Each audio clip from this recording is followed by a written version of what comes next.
What we're gonna do is introduce yourself and who you're playing, and then I'll do that, and then we're gonna answer some questions. Okay, let's do that. Of course. Okay. Well, hello, my name is Gustavo David. I am from Panama. I'm playing Matthew. Hi, my name is Leandro Stephan. I'm the screenwriter and director of this project as well. And I am playing Victor. We're here to answer some questions about Flat Soda. And first and foremost, Flat Soda is a queer romantic movie about a couple of ex-boyfriends, Victor and Matthew, who meet 5 years after a very complicated breakup. And Victor kind of went to Hollywood and kind of made a movie about Matthew and kind of used his name. And Matthew got really pissed about it. This derives from a personal story of mine. What is really important to me about this project is that I didn't want to create like this big story, like a rom-com that everyone's used to seeing, but rather something that's very intimate and that talks about the reality of love, because it's not two people falling in love, we know each other.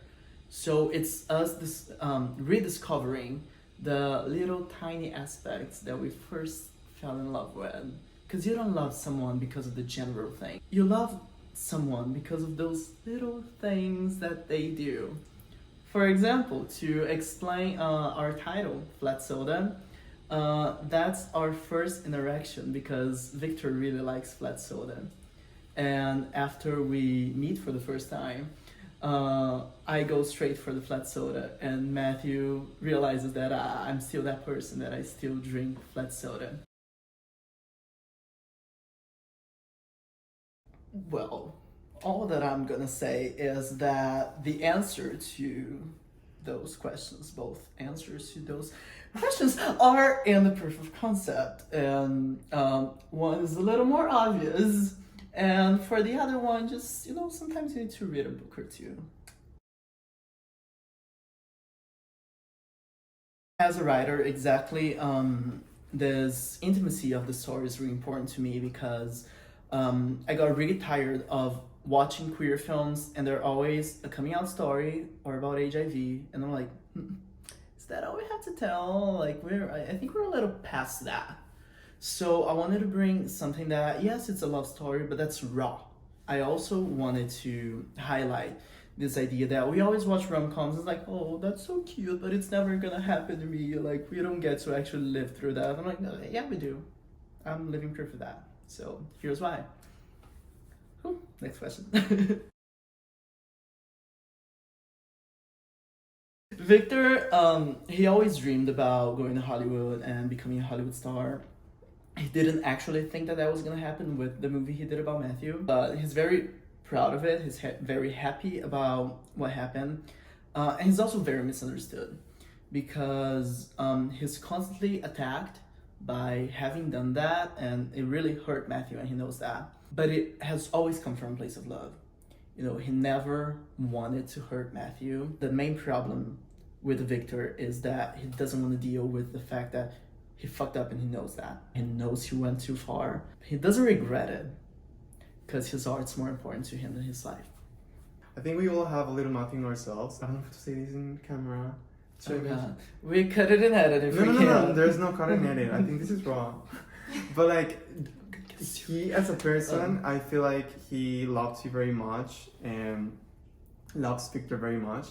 He just trying to figure it out himself too, in the way that he can actually be like fully for himself and in the relationship that he's with Victor. I'm just gonna say he's a very sweet person. He's a very likable, suitable person to give a lot of love. He's like this yellow aura around him, and he wants to be loved and give love. That's also why we have these two colors. We built the whole palette in lime green and maroon because we wanted complementary colors, but we didn't want to settle for red and green.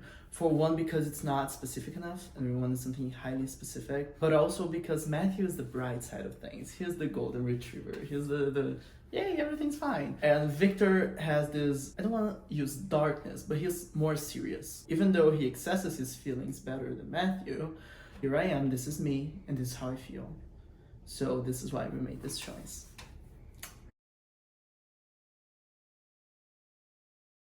When we're on set and everything, I'm a touchy person. This is my way of expressing love. No, maybe like.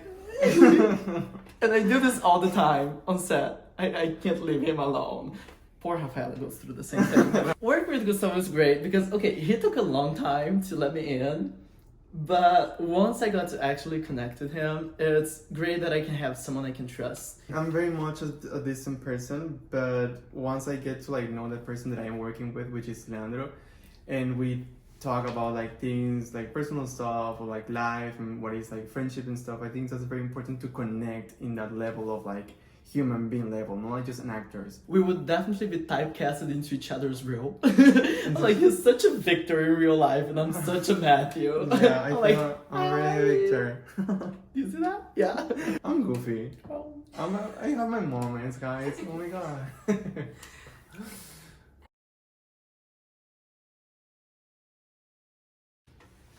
Oh, I have mine. It was the one that we shoot. Shot. We're filming a scene in the door that was when Matthew was trying to leave. Yeah, when you put the And hand you on. have to feel it felt so much, very much mystical to shoot that scene. And the character was trying to not leave in a way too. Like he just wanted to stay.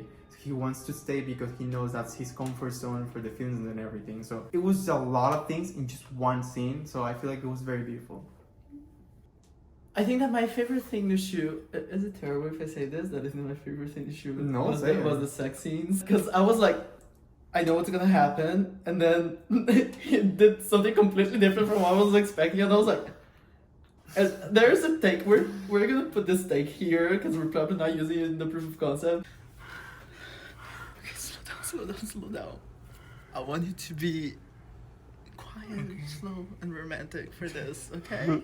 Okay, great. No, and I wasn't acting. I was just like, what's happening? I know. I was like, okay, let's do it. Oh, I have mine. We shot it in the kitchen. It's when I say, babe, this isn't real. And it has nothing to do with the scene. I just hated my acting. As actors, we always have that one scene that we're like, I hate this. I do not know how to fix it. And I'm very mad at it. I feel you. That's my scene for this proof of concept. Maybe the last one that we just did, I feel so much sad. Like imagine like going through that in real life, like in real life. It's just like a lot. Mm-hmm. Not because I didn't like it. It was just like it was a lot. So Okay. yeah, it was that was very intimate for me. Not the bad scene. Like, Yeah, no, I think that the emotional scenes of this are very, like, because the sometimes level like of connection. even that you don't share a tear or you don't cry or whatever, like if you think about it in real life, we sometimes cry afterwards. Yeah.